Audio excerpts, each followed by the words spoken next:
유승용의 리더십 노트, 베이징 국제 도서전에서 본 일본.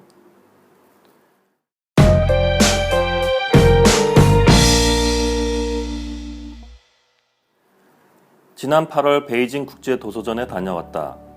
중국에서 개최되는 만큼 세계에서 두 번째, 아시아에선 규모가 제일 큰 도서전이다.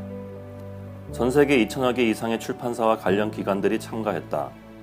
국내 도서전 느낌이 강한 서울 도서전에 비해 세계 각국에서 수많은 출판 관계자들이 참여해서 국제 도서전 느낌은 훨씬 강하다.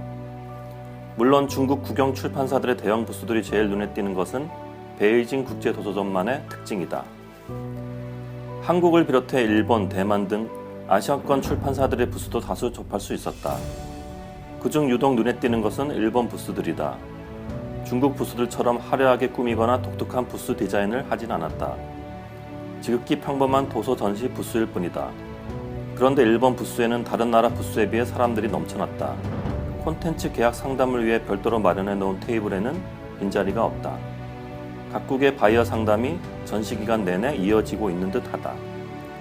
이 모습이 부럽기도 하고 한편으론 최근 한일 경제 전쟁 중이라 걱정이 되기도 했다. 요즘 기술 독립, 평화 경제 등으로 일본과의 관계에서 독립된 노선을 걸을 수 있다는 국민적 자신감을 갖는 것은 좋다고 생각한다.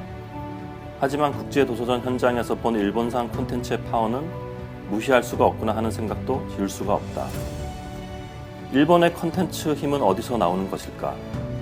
인구가 우리보다 3배 정도 많은 시장 규모와 콘텐츠를 유료로 소비하고 콘텐츠에 대한 가치인식이 높은 시민문화, 우수한 콘텐츠의 생산을 위한 공공의 지원 등이 있을 것이다.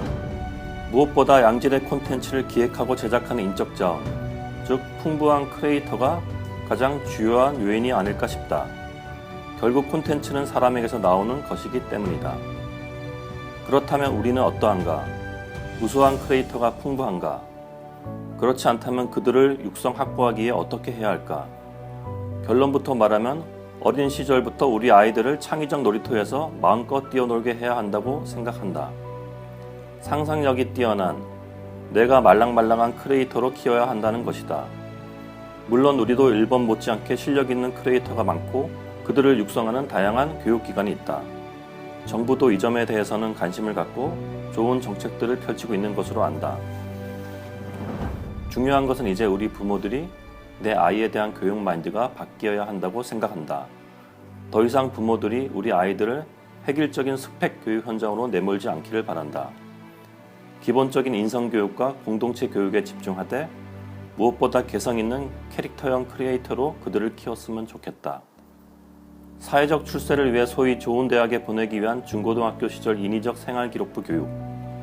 아이들의 꿈과 미래를 부모가 독단적으로 정해 여기저기 입시 학원과 가외 현장으로 내모는 교육.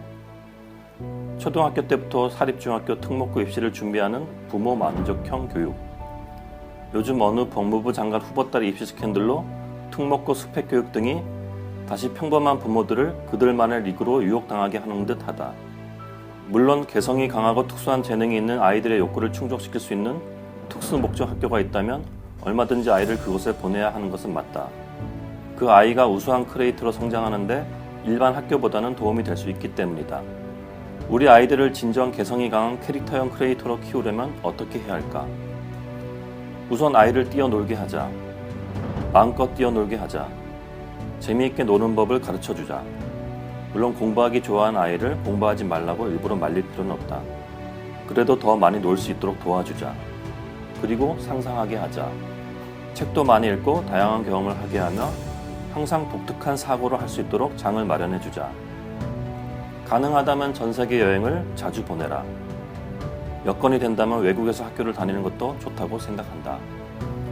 어릴 때부터 전 세계의 문화를 접하는 것은 아이의 상상력을 키우는데 더없이 좋은 기회가 될 수 있다.